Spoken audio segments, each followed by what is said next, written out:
Okay, so here are the solutions for quiz number 2. So we want to solve the theoretical density, and I gave you the equation in class. Rho equals NA over VC NA, where N is the number of atoms per cell, A is the atomic density of, in this case, gold, VC is the volume of the cell, and NA is Avogadro's number. Well, we have gold, which is FCC, which tells us that a little n is equal to 4, because we have the 3 on the face and the 1 on the corners. AU, I gave you that in class as 196.97, and that's gram per mole.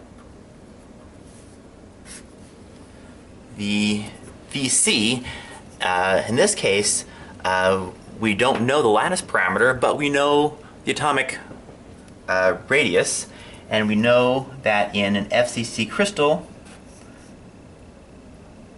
across the center of the face, we have 4R is equal to square root of 2A.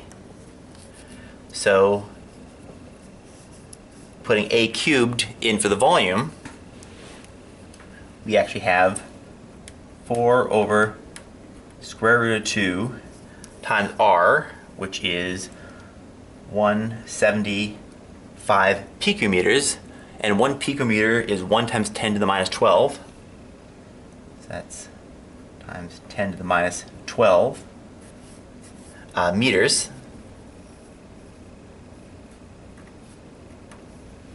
Cubed, and Na, which is 6.02 times 10 to the 23.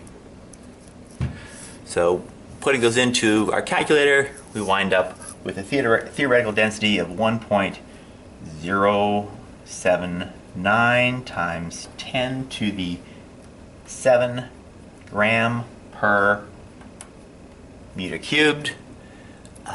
If you want to, you can convert that to centimeters, and that gives us 10.79 gram per cubic centimeter. Truth of the matter is that number is a little bit small. Should be around 19, and this problem I took from your textbook, or actually I took this from a 1990s version of the textbook. This number should actually be around 143 picometers, but that's okay. I just want you to be able to solve this given given this set of facts. A lot of what we do as engineers is showing that, assuming that you have the correct numbers, you're able to wire together the logic of solving these problems correctly, and that's what we're doing here. So this is the theoretical density of gold given the atomic weight and the atomic radius.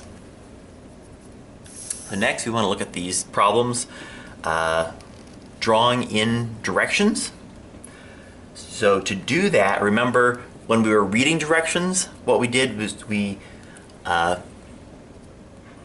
looked for the intercepts, and then we multiplied through by the lowest common denominator in order to get integer values.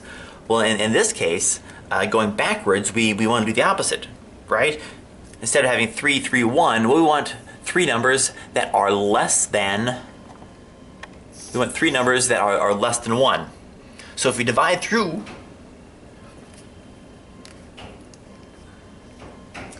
we look at this, we can divide through by 3. Then we can have an intercept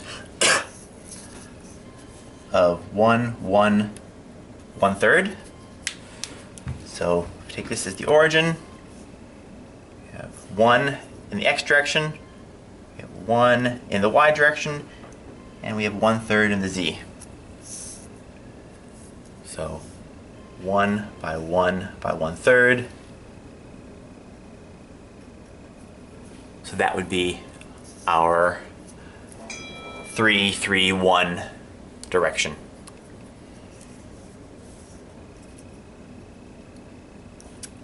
Similarly, here we want to look at the 1 bar 1 0 direction, and in this case that means we know automatically we're going to be in the xy plane, but we want to be able to show that we're going in the negative x direction, and keeping a right-handed coordinate system like that, we're going to move our origin to that place. And if that's our origin, and this is the positive x direction, well, we have an intercept of -1 and positive 1y. So this is our direction.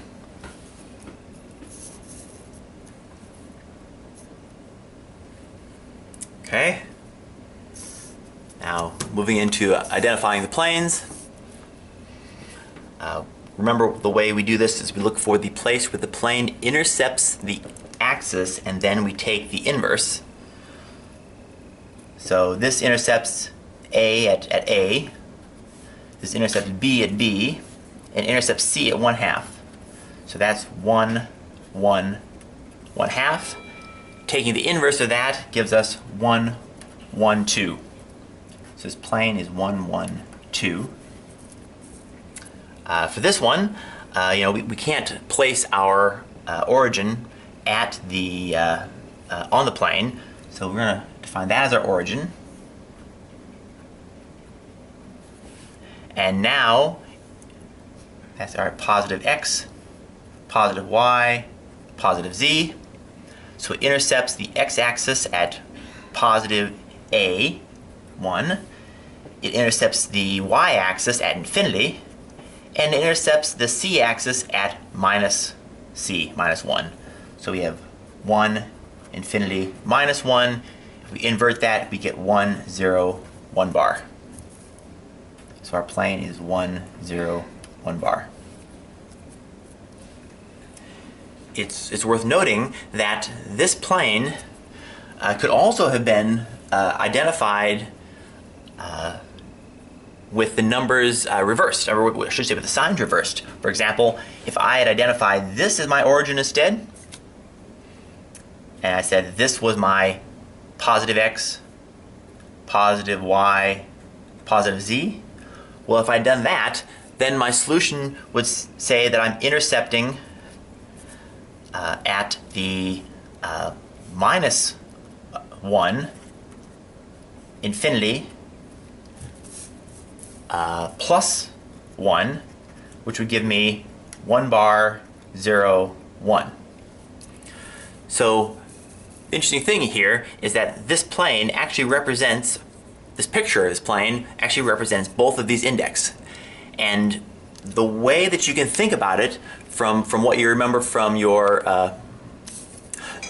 calculus class is that you have a normal, right? You can always have a plane and you draw this normal, right? Well, you can have the normal coming this way, or you can have the normal coming this way. So this plane can have either positive or negative, and they're both correct depending on where you identify the origin. And coming back to this, you also do the same thing. If instead of identifying the origin here, we'd identify the origin here, it would be a change in the sign. So that is our solution to quiz number 2.